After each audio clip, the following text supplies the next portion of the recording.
छत के नीचे सभी न्यायालय बने, जितने ट्रिब्यूनल बनने वे भी उसी छत के नीचे आए, एक जगह सब होने चाहिए। और उस कैंपस में कम से कम 25 से 30 एकड़ क्षेत्रफल में हो।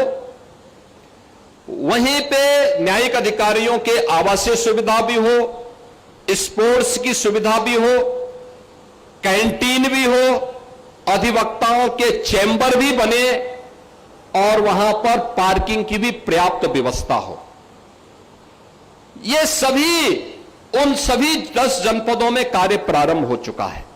और मुझे प्रसन्नता है जब हमने प्रेजेंटेशन देश के मुख्य न्यायाधीश के सामने प्रस्तुत किया और वे स्वयं चंदौली में इस कार्य का शुभारंभ करने के लिए आए, अभिभूत थे। उन्होंने कहा यह मॉडल बहुत अच्छा है और मैं पूरे देश के अंदर कहूंगा कि उस समय माननीय मुख्य न्यायाधीश महोदय ने कहा, मैं पूरे देश के अंदर कहूंगा कि इस प्रकार का मॉडल लागू किया जाना चाहिए, जहां पे इंटीग्रेटेड कोर्ट कॉम्प्लेक्स बनाया जा सके, एक छत के नीचे सभी कोर्ट भी आ सके और अधिवक्ताओं के बेहतरीन चैम्बर भी बन सके, उनके लिए कैंटीन बन सके, उनके लिए अन्य जन सुविधाओं का विकास हो सके।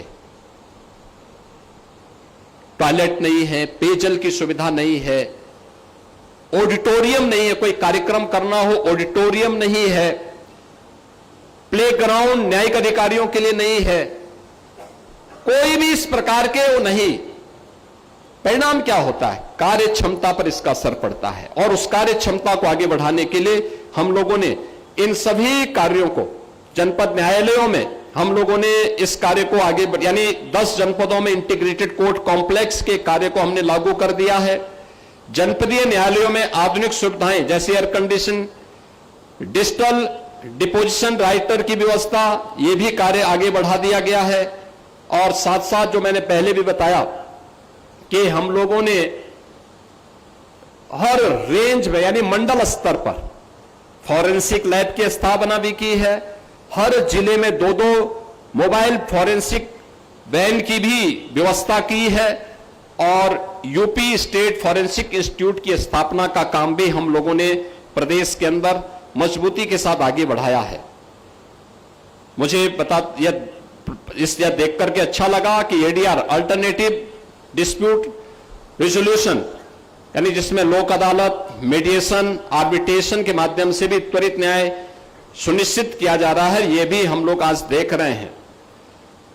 आज राज्य सरकार inter operable criminal justice system ICJS के अंतर्गत ई कोर्ट्स, ई पुलिसिंग, ई प्रोसिक्यूशन, ई फॉरेंसिक, ई प्रिजन की इंटीग्रेटेड प्लेटफॉर्म पर भी इसको जोड़ने की कार्रवाई तेजी के साथ आगे बढ़ रही है, जिसमें न्यायिक और प्रशासनिक प्रक्रियाएं भी बहुत तेजी के साथ आगे बढ़ाने का काम हो रहा है।